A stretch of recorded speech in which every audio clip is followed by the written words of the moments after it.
Thank you so much. It is a great honor to be here and to give the first talk at this conference.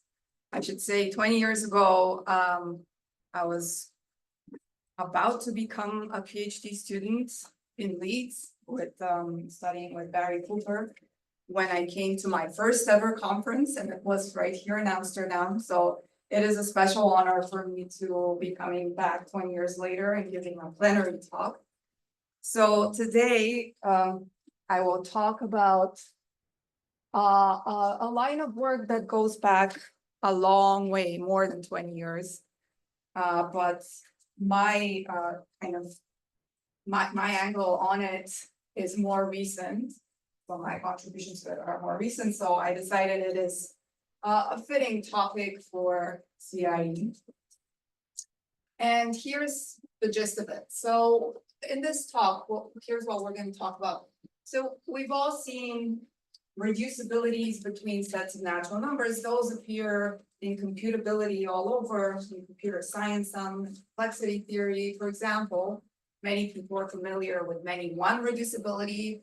This is a set of natural numbers A is many one reducible to a set of natural numbers B if there's a computable function that translates A into B. So X is an A, if and only if that of X is. So I put this reducibility up there just to kind of remind you of this whole setup, though that will not be one of the ones I will be talking about. I'll be talking about two other ones. Turing reducibility. Hopefully most people are familiar with that one as well. A is Turing reducible to B means that one can compute whether or not some number is a member of A using an Oracle Turing machine with Oracle B. So the Oracle Turing machine computes as usual, but occasionally it can ask B membership questions. And depending on the answer, yes or no, proceed differently. And that's all. So this is Turing reducibility, and then there's enumeration reducibility, which will be the star of our show. It is, here we have A is enumeration reducible to B, means that one can effectively enumerate the members of B, provided any enumeration of the members of B. So whatever reducibility you start with, what happens next is usually the same. You identify sets that are reducible to each other, and you get a partial order, which we call a degree structure or a degree partial order. And then what the topic today is how hard it is to tell whether a statement about partial orders is true for a particular degree structure. So this is a question that arises very quickly in the mind of any logician looking at any specific structure, in particular these ones. So that is the general topic of today's talk. All right, I will introduce these a little bit more deeply. Specifically, I'll give you first motivation about why enumeration reducibility is something worth studying, given that it is, as I said, a scholarship. So, okay, so here's my motivation for why enumeration reducibility is worth it. When we define computable functions, naturally, we include functions that are not everywhere defined. Because the way we define computable functions comes from some sort of programming language. We have cycles that might never end. It is very natural that we will have, should I be closer to this? Sorry. It is natural that partial functions arise in this way. And on the other hand, when we then go on and talk about Turing reducibility and define relative computation using Oracle machines, our oracles are always everywhere defined. So they're always total functions, or the way I introduced it in the previous slide, they were just sets, right? So you always have an answer whether or not 5 is in the set or not, right? You always have that answer. So there's a mismatch. So we have, before I get to that, there's a mismatch. So you have the oracles are always total, but the thing they produce is sometimes partial. And there are ways to make that symmetric. So people have tried, people have introduced, for example, truth table reducibility, where both sides are going to be total. But how do we allow for partial oracles? And you'll think, oh, but this is easy. There's a straightforward way to generalize Turing machines so that you do get partial oracles as well. And this is to say, fine, I'm going to allow a partial function to be my oracle. So now when I ask a function, I give it an argument. And if it is defined on that argument, it will tell me the answer. And then I'll proceed as I wish based on that answer. And if it's not defined, well, just the computation will not be defined. Right? That's the first thing that comes to mind. But there's a problem with that. And that reducibility has been studied actually. So it's a perfectly valid way to do things. It has been studied. It is, oh, I guess I'm a little behind on my clicking here. So here's how we postulate this. This is called partial reducibility, and it has been studied by Sasso in the 1960s, and in fact more recently by Kangmeng and Kihara, Takayuki Kihara, who found that this partial reducibility as a model has connections to category theory, and decided that we have spent too long not understanding the structure of the partial degrees. So there is work going into that direction, but there's something unsatisfying about this definition, and here's what it is. It was an example given by Myhill, who was correcting, in fact, an attempt by Davis at one of these definitions. And he pointed out that if we do it this way, something that we feel is very fundamental about relative computability would not be true anymore. In particular, we know that if we have a set such that a set A that is C, so we can enumerate it, we have an effective way to enumerate its elements, but also we have an effective way to enumerate its complement, well, then that set is computable because we run the algorithm where to decide whether phi is in the set or not, we are going to enumerate the set, enumerate its complement, and watch where will phi turn up. Eventually it will turn up in one of the enumerations, and then we know whether it's in or out. So it makes sense to expect that this relativizes, namely, if an oracle B can enumerate A and can enumerate A complement, then that oracle should be able to compute A. But with this setup, this doesn't work. And the reason is that while partial functions carry complexity in their domains, they can have very, very simple ranges. They can, whenever they output anything, it could be the same value, 1. But where they're defined actually carries complexity. And this is lost in this model of computation, because with this model of computation, if you have that some partial function phi computes something, then any extension of phi will compute the same thing as well, because an extension of phi will be defined everywhere that phi is. So all the answers that it gives will be the same. So Myhill pointed out that this doesn't work and suggested a correction, and the correction essentially is enumeration reducibility, though enumeration reducibility was introduced by many authors at the same time, or roughly within the same period of time. Here's a definition by Selman that I like, and it's pretty easy to understand. And this one now avoids the problem that I just described. So Selman introduced it in 1971. He said, let's call A enumeration reducible to B. I believe he had a different name for it, but later on we found out it's the same thing. If and only if, whenever a Turing oracle can enumerate B, the Turing oracle can also enumerate A. So we can now use this definition to define reducibility on partial oracles, and here's how we do it.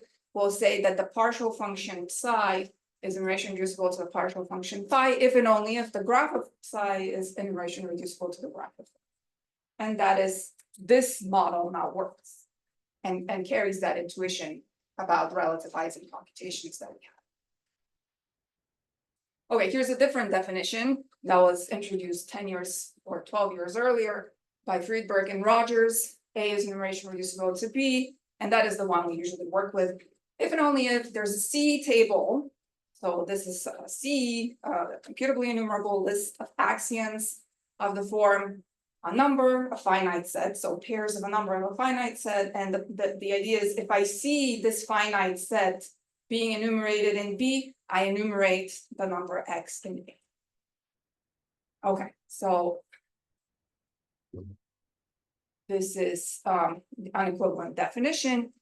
Of course, any C set can be thought of as such a table. It's just a matter of how we interpret the natural numbers and what they're coding.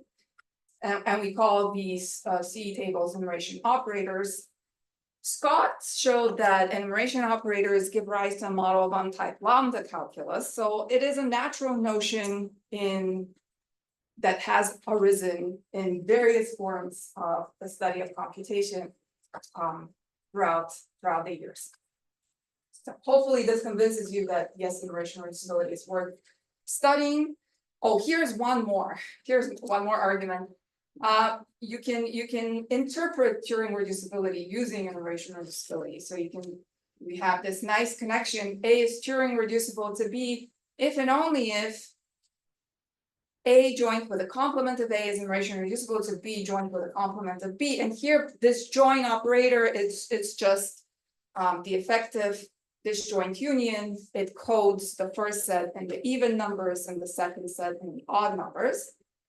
And this is not too difficult. In fact, it goes back to that intuition that we had. If the oracle can enumerate, I suppose I can point here. Like, let's see.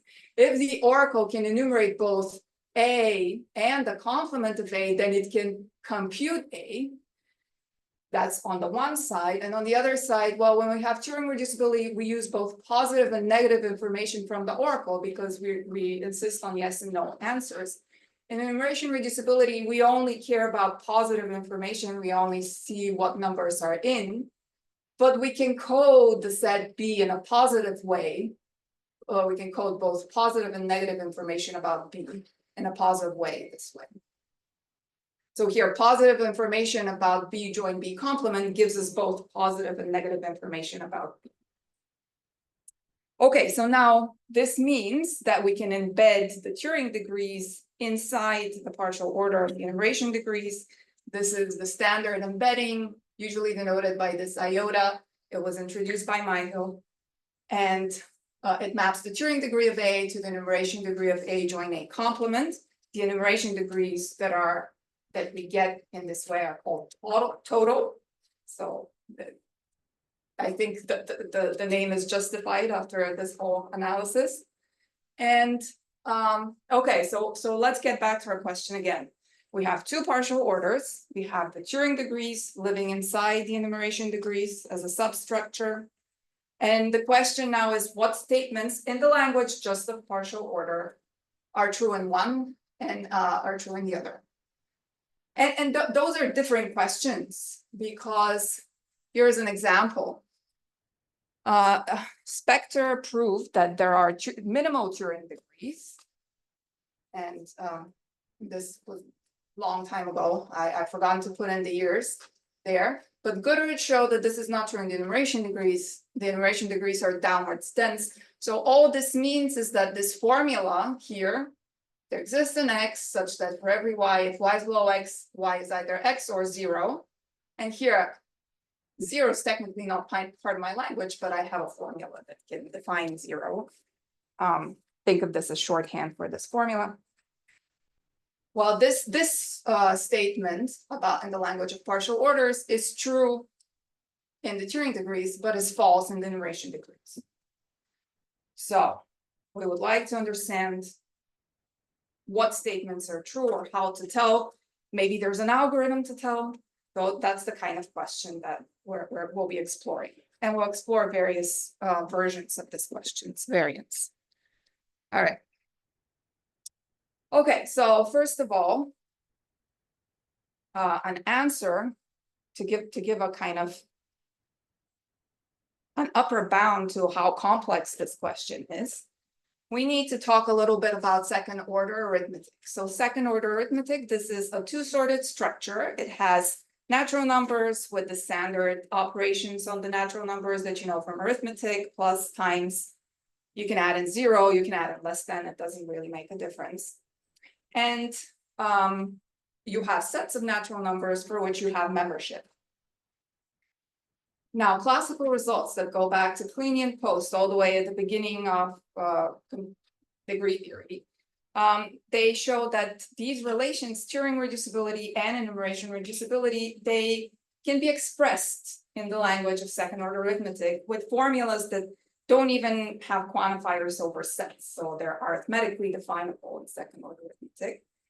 But what does this mean? This means that you can take a statement in the language of partial orders and then translate it, replacing the less than with the definition for Turing reducibility or the definition for enumeration reducibility into a corresponding formula in the language of second order arithmetic, so that the first formula is true in the degree structure if and only if its corresponding translation is true in second order arithmetic. So what this tells us that, let me give just one definition. I'm sure everybody knows that if you take a structure and consider all statements that are true in this structure in a specific language, we call this the theory of the structure. So if you take any statement in the theory, so any statement in the language of partial orders, you can, if we had an algorithm to understand which statements are true in second order arithmetic, then we would be able to just take our statement in partial orders, translate it effectively into statement of second order arithmetic, check whether or not it's true, and then we'll have an algorithm to decide which statements are true in the degree structure as well. So this gives us an upper bound, so that the theories of the Turing degrees and the enumeration degrees are no more complicated than the theory of second order arithmetic. Of course, this doesn't help much because the theory of second order arithmetic is really, really complicated, very, very far from decidable, and that's one of the first things you learn when you do a graph course in logic. Well, maybe second. Anyway, but it is not the satisfying upper bound in any way, so it doesn't tell us much. But the next thing does. We can actually reverse the whole process. We can take a statement in second order arithmetic and translate it into a statement about partial orders so that we have the same sort of interpretation. So there's a way to represent a model of arithmetic in either structure, the Turing degrees and the enumeration degrees. And this is one way to do it. It's actually a bit more complex. It requires a little bit more cleverness for some reason, but I like it. So you start by translating arithmetic into a partial order. So one way to do it is you have a partial order that consists of these layers. Each of these layers is an anti-chain. And you have minimal elements at the bottom, and then you have several layers and then maximal elements at the top. And then your minimal elements, some of your minimal elements are going to represent the natural numbers. And you'll use these middle layers for distances. And you'll have, for every ordered pair of natural numbers, n and m, one unique maximal element above both of them. So there's the unique, so that's definable now. You can figure out taking n and m, which is the unique maximal element above it. And that will be at distance 1 from the first element and distance 2 from the second element. So you can tell which is first and which is second if you need to. And then it will be a distance 3 from their sum and a distance 4 from their product. So now you've coded in with a formula now, with a formula in language of partial order. From this partial order, you can extract what is the sum of two numbers or the product of two numbers, assuming you have a formula defining what are your natural numbers in each of these layers. Okay, so that's one way to do it. Next, you prove that this partial order can be embedded into the degree structure. So all of those are pretty easy things. And then finally, you use this big hammer. This is the coding theorem by Slayman and Wooden, who proved that, well, 11 years apart for the Turing degrees and then for the enumeration degrees, that shows that every anti-chain, and in fact, from any anti-chain, you can very easily go to any countable set, any countable anti-chain, in the Turing degrees or the enumeration degrees can be coded by, in this case, all you need is 3 parameters. So you have the same formula. It's always this formula. I'm not going to read it out loud, but I've written it here just to show you that it's not too complicated. And that given any anti-chain A, there will be 3 parameters, A, B, and C, such that the degrees that satisfy this formula with A, B, and C, with these specific parameters, are exactly the degrees in the anti-chain.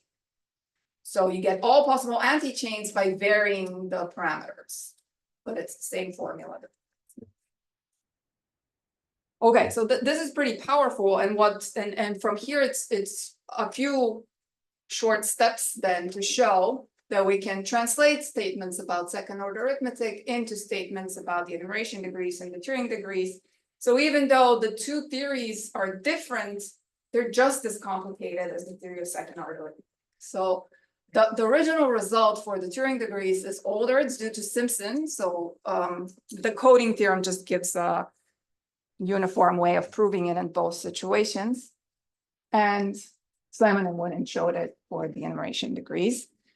So the theories of the Turing degrees, the enumeration degrees, and second-order arithmetic are all computably isomorphic, which means that there's a computable function. Well, there are computable functions that are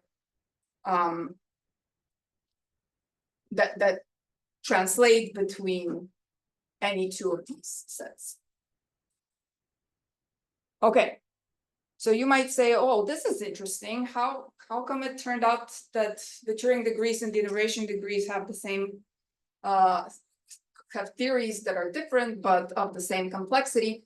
There is a different reason for that I decided I'll throw in here because it is a theorem that I'm very, very proud of. It is joint with Kai, Ganship, Miller from 2015.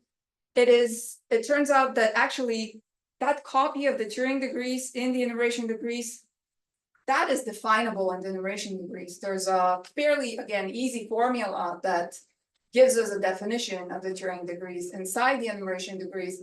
So from the second theorem, you can get at least the equivalence of the theory of the enumeration degrees and second-order arithmetic, given that it is already equivalent to the theory of the Turing degrees, because you can start with a statement in second-order arithmetic, go to its translation in the Turing degrees, and then translate it into a statement about the enumeration degrees using this theorem. Okay, this is just a side note to tell you that yes, these structures are related in a strongish way.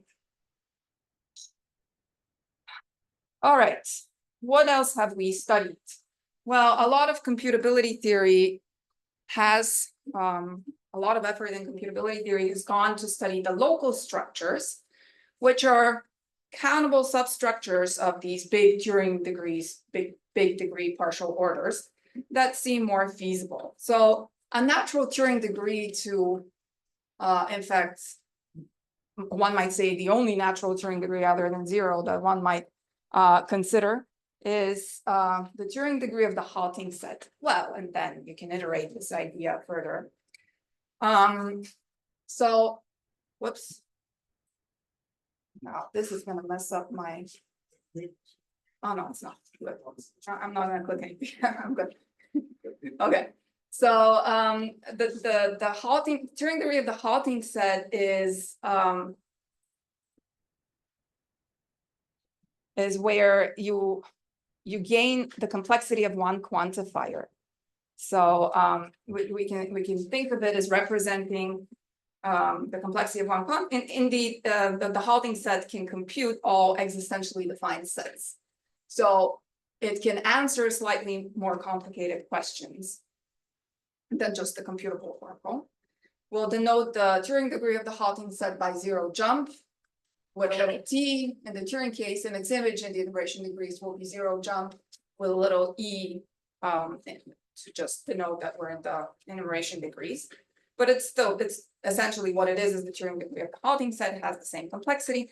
And then we'll look at the initial segments of both structures up to that degree. So that's the local structure of the Turing degrees and the local structure of the enumeration degrees. These are, as I said, countable structures. And another thing that makes them different from the global structures is that the sets that occupy these degrees have simple arithmetic definitions. Delta 2 in the Turing case, sigma 2 in the enumeration case. If you don't know what these words mean, it's not very important, and I will define it in a little bit or something. Okay, so what happens with the local theory? So again, we have partial orders here. We have statements about these partial orders. We want to know which ones are true in the local structures and which ones are false. Again, the situation is different because in this case we have a top element, whereas in the global case we don't. And in this case, you can, well, first of all, because they're countable structures, you don't really need second order arithmetic. You can interpret everything using just natural numbers because you can identify a degree with some natural number, say the least index of a Turing machine or an enumeration operator that computes a member of that degree. We can say that that number represents that degree. And once we have that, then any statement in the language of partial orders now translates into a statement in the language of arithmetic. And the same kind of theorem as we had in the Turing degrees is proved here as well, using local versions of the coding theorem. The theories of the local structure of the Turing degrees and the local structure of the enumeration degrees and first order arithmetic are all computably isomorphic. So complexity here is the highest form is already apparent. Okay, so now that we have finished this question, and it turned out to be disappointingly difficult, what can we do next? Well, we're still after some algorithms. So what we'll do is we'll say, well, okay, fine.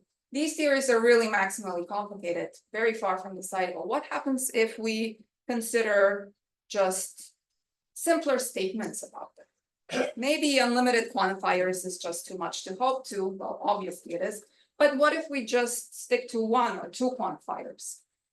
Okay, so here we'll borrow notation from arithmetic, and we'll talk about sigma n or pi n formulas in the standard way. So we're going to count how many times our quantifier flips.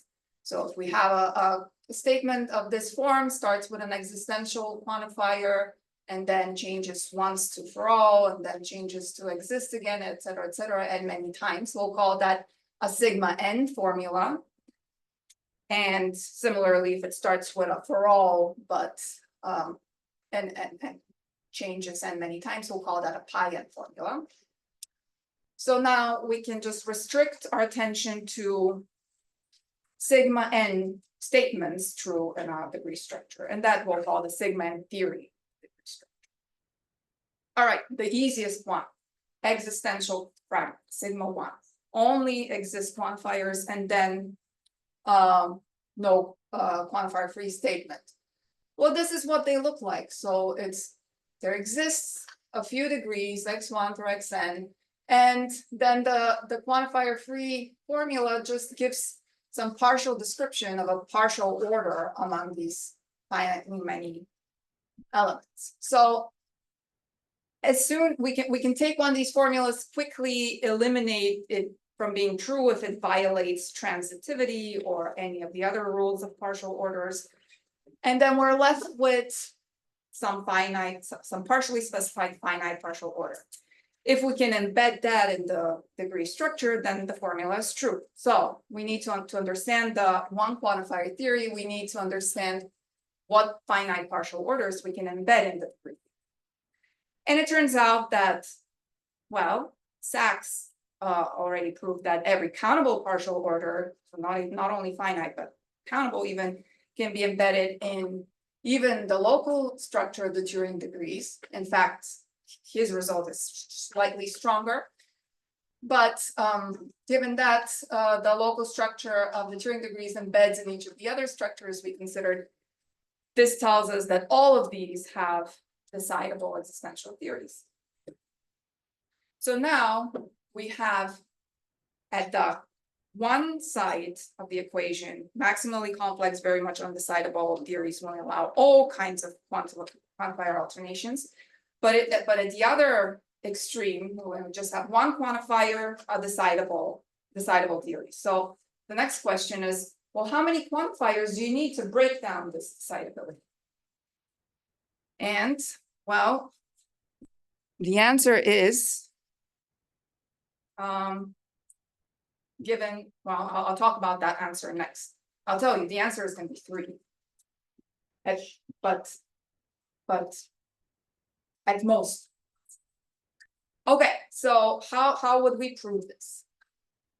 Okay, so when we showed the undecidability of the theory of the both degree structures, what we did essentially is we showed that arithmetic can be interpreted, or what I'll call here elementary defined, inside the structure of the Turing degrees or the enumeration degrees. So this definition, although a little bit technical, makes this very precise. So if you're given a class of structures in a finite relational language, we'll say that this class of structures is, and now we're going to count exactly how complicated it is to define it, sigma k elementary definable with parameters.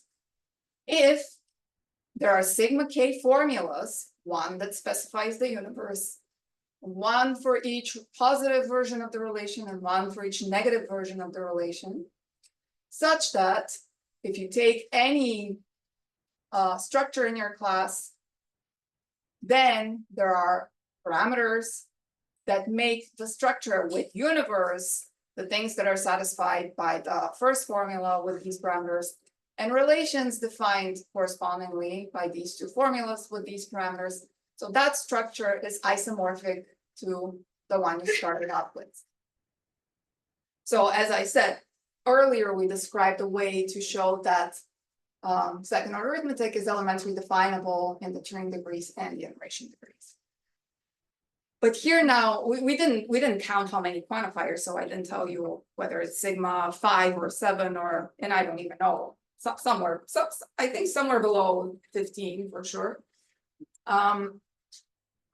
But we argued that if the theory of the thing that's definable is undecidable, then the theory of the thing where we've defined it is also undecidable.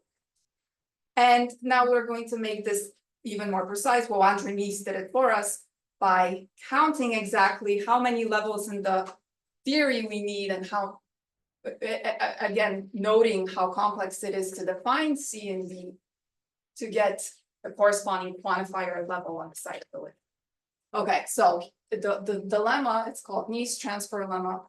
It works for R at least 2 and K at least 1, but it tells us that if a class of models C is sigma K definable in D with parameters, and the pi R+1 theory of C is hereditarily undecidable, which is slightly stronger than just undecidable, but I'm not going to define it here, a technical term, then the pi R+K theory of D is undecidable. So if you count how complicated it is to define it, that's the K, and you know that the R+1 theory of your C is undefinable, then you get the R+K theory of D. Okay, and here are some examples, again, shown by Nice. The sigma-2 theory of undirected graphs, the sigma-2 theory of bipartite graphs with edge relation, but no equality and predicates for the two parts. The pi3 theory of finite distributive lattices. That's the one we'll use first. Okay, so these are some examples of now simpler structures that we can define in a simpler way in the degree structure to get undecidability. And this works perfectly. So Lerman and Shor, before Nice, long time ago, had shown that every finite lattice can be embedded as an initial interval in the Turing degrees and in the local structure of the Turing degrees. So now, fix a finite distributive lattice embedded as an initial segment below A. So here's your U formula. It just takes everything below A. Just phi U of xa is true if x is below A. That's pretty simple, no quantifiers at all. Less than and not less than are going to be interpreted by less than and not less than. So what this tells us is that finite distributive lattices are sigma 1, because 1 was our lowest possible, elementary definable in the Turing degrees, and the local structure of the Turing degrees. By Nice transfer lemma, we get that the sigma 3 theories are undecided. Okay, what about the enumeration degrees? Well, in the enumeration degrees, you can't do initial segment embeddings of lattices because they're downwards dense. The local structure is even dense, so even worse. You can still embed finite distributive lattices in the global structure because they're downwards dense, but there are empty intervals. And this is a more recent result with Lemps and Simon. So this already gives you then the undecidability at level 3 in the global structure, but Kent had done it earlier for the local structure, and that transfers up into the global structure as well. He had a more complicated argument to show that finite bipartite graphs are sigma 1 elementary definable. And again, by Nice transfer lemma, we get that the 3 quantifier theories are undecidable. Okay, so the big question now, what happens at level 2, right? That's the one, the unknown. What happens at level 2? Well, first of all, just like with the existential theory, we can translate that problem into an algebraic problem. So if you want to understand, and we'll do for all exists rather than exists for all because it's easier. So if you want to understand whether a for all exists sentence is true in a degree structure D, you can translate this, if you think about it a little bit, into the following problem. You're given a finite partial order P, and you have several possible extensions, partial orders Q0, Qn, extending P. Now the question is, does every embedding of P into the degree structure extend to an embedding of at least one of these QIs? And you allow different embeddings of P can extend to different QIs, but every embedding of P has to extend to one of these QIs. So if you have a decision procedure for this problem, then you will have decided the 2 quantifier theory of the degree structure. And this works in the Turing degrees. When n equals 1, we give a special name to this problem. It's called the extension of embeddings problem. And I guess the problem that I've stated here might be called the generalized extension of embeddings problem, but this one is singled out for some historical reason. And in the Turing degrees, actually, it turns out that the initial segments, the extension of embeddings problem is actually all you need. Remember that I told you Lerman and Shor showed that you can embed any finite partial order as an initial segment. In fact, any finite lattice that is an initial segment of the Turing degrees. Well, this turns out to be the hardest embedding to overcome. So if you're given a partial order P with possible extensions, you embed it as an initial segment. And if then there is one of these Qs that can be extended, that your initial segment embedding can be extended to, then any embedding of P can be extended to that same Q. So there's one particular obstacle that's hardest to overcome. So it's enough to check whether that one is overcome, and then you know the answer to your question. So this gives us a decision procedure for the two quantifier theory and the Turing world. But what happens in the enumeration? Remember that we don't have initial segment embeddings in the enumeration world, so this doesn't work. We can only embed finite distributive lattices as intervals. So we don't even know if we can embed every lattice. We don't know. That's an open question still. We haven't worked it out yet. So all we know is finite distributive lattices. But that turns out to be enough to show that the extension of embeddings problem, remember that was when you only had one Q, one possible extension. So given a P and an extension Q, does every embedding of P extend to an embedding of Q? Well, you can solve that. You can give an algorithm, and we do this using just the embedding of finite distributive lattices as intervals and enumeration degrees. So for n equals 1, the problem is decidable. But unfortunately, this doesn't answer the more general problem, because here it is not enough. In the Turing degrees, it's enough, but here it's not. And it's very simple, it's very easy to see this. So consider one example of this problem. So here's your P, it's very simple, it just has two elements, A strictly smaller than B. And then you have two possible extensions, Q1 and Q2. The first one puts an element all the way below A. The second one puts an element between A and B. Okay.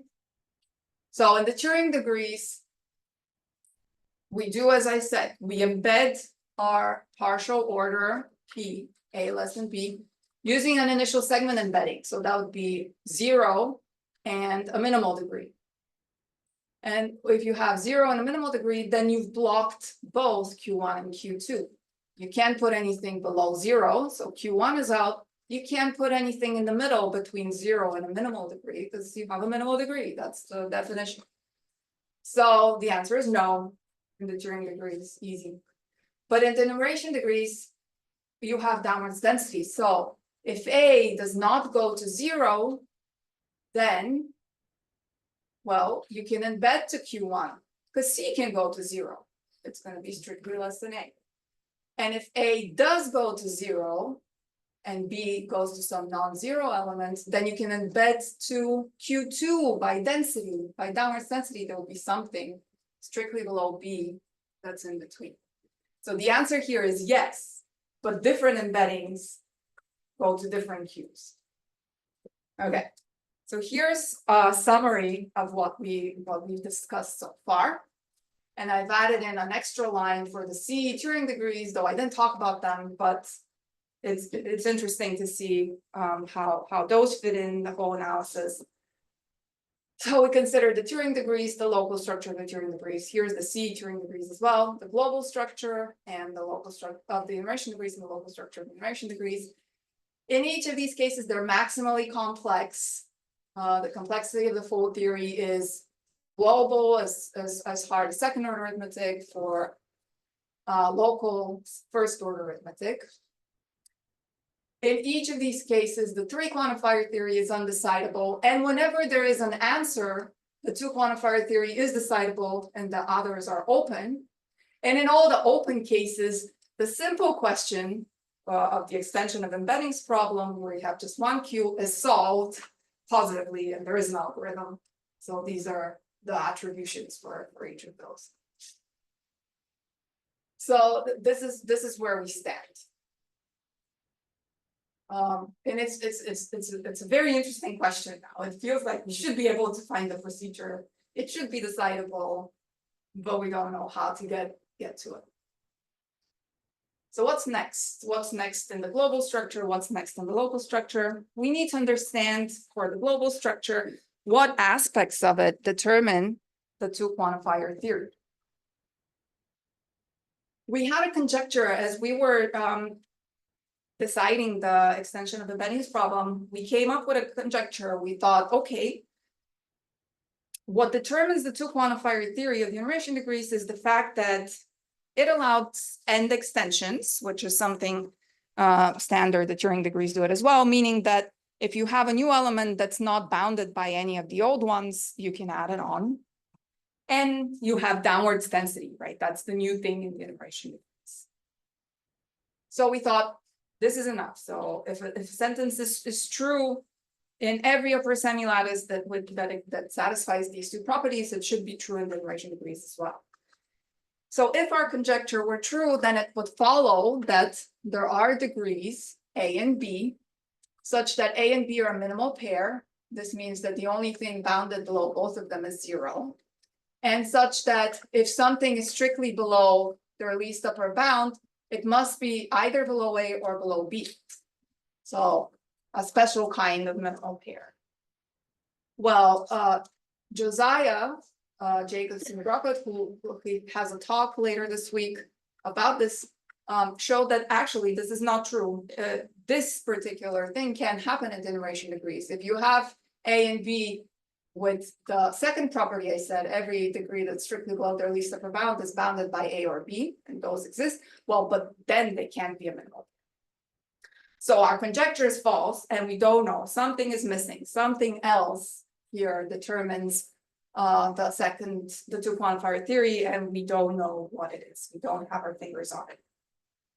What's next locally? Okay, well, locally, and this is something that has been going on for a while, we look at sub-problems that are simpler.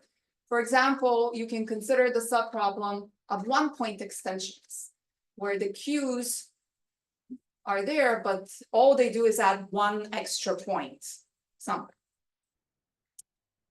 And in this analysis, major roles are played by the existence of minimal pairs and Amat pairs. These are incomparable degrees A and B, so that every degree strictly below A is also below B. These exist in the sigma 2 enumeration degrees, and how they relate to minimal pairs is very important.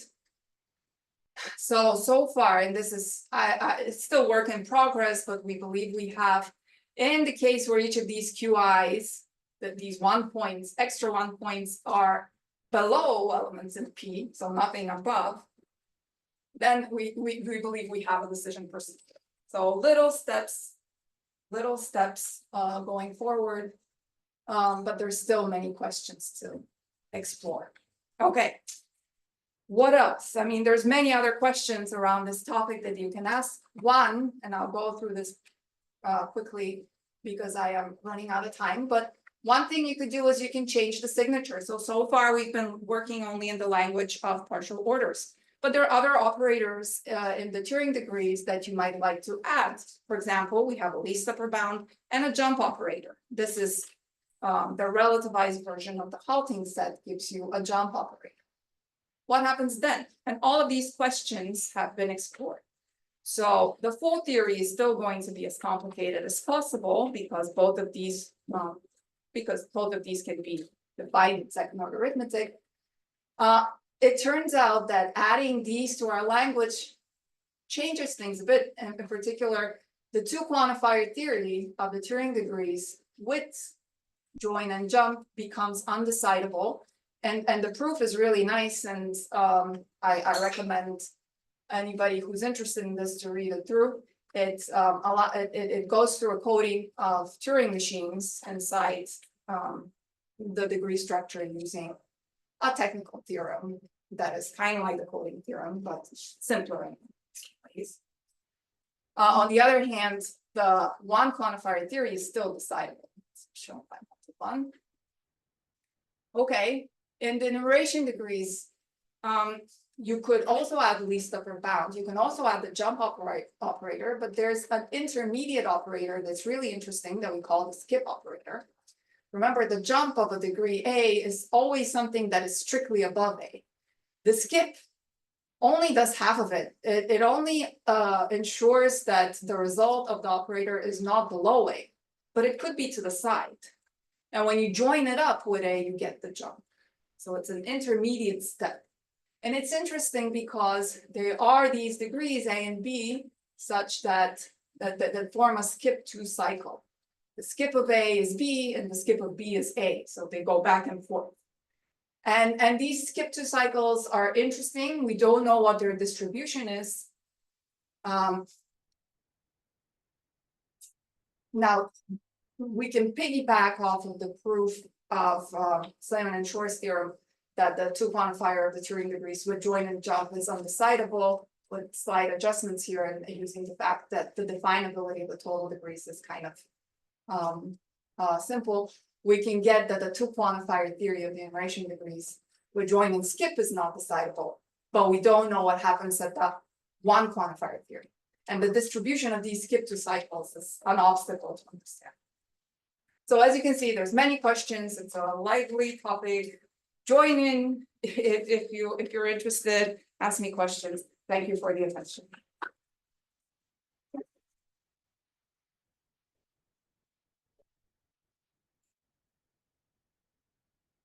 Hey, many thanks to Mariya for the wonderful talk. We have some minutes of questions.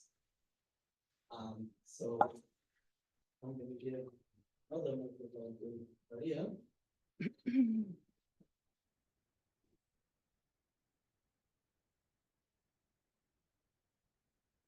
I can say something. So what happens if you go up and consider Medvedev degrees?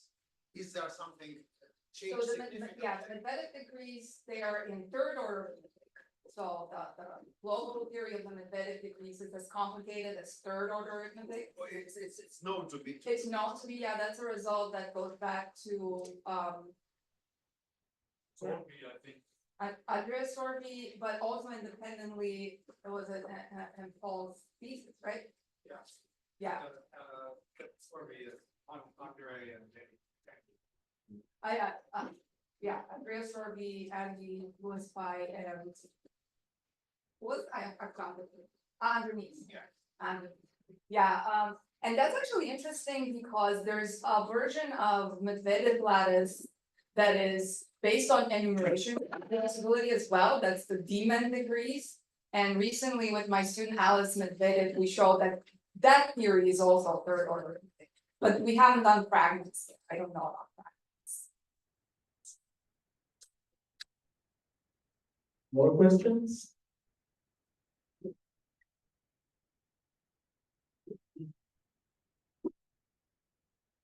So thanks. I'm thinking about your very first slide and your very last slide. In Turing reducibility, there's this jump theorem that relates one reducibility on jumps and Turing reducibility on sets themselves.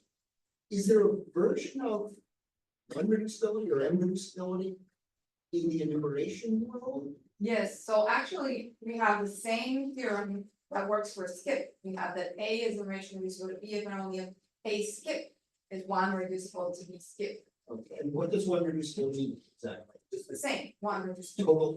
Total function. That's injected. Yeah, we have that theorem, and actually that is one of our arguments that the skip is a more natural operator to look, because if you go to what's usually considered the enumeration jump, this is only one direction. If A is enumeration reducible to B, then the jumps are one reducible, but it doesn't go back. And in fact, these skip-to cycles are used to show that the upper direction fails. Does it make any difference if you use partial functions instead of total one-to-one functions? Oh, I have not. X is in A. I don't know. If X I have not could be seen interesting. anything. It seems natural for integrations. Sure. Worth a try. Yeah. Thanks. Okay, anyone else?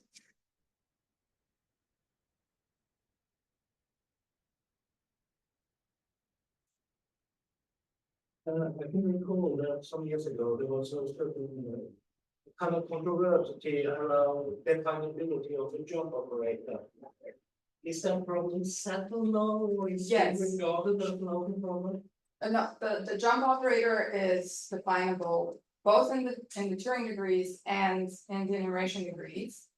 In the Turing degrees, there was a controversy. There was a proof that was claimed originally that was wrong, there had some technical problems with it, but eventually Shore and Simon proved it in a more complicated way. So it goes through complicated machinery that interprets models of set theory inside during degrees. It's out there, and I think more recently Shore has an actual straightforward definition, but it's complicated, it has many quantifier alternations. Whereas in the enumeration degrees, we have a very simple definition of the jump that goes to Kalimuri. So he's the one who found it, and that's another reason I like the enumeration degrees more. Definability works better.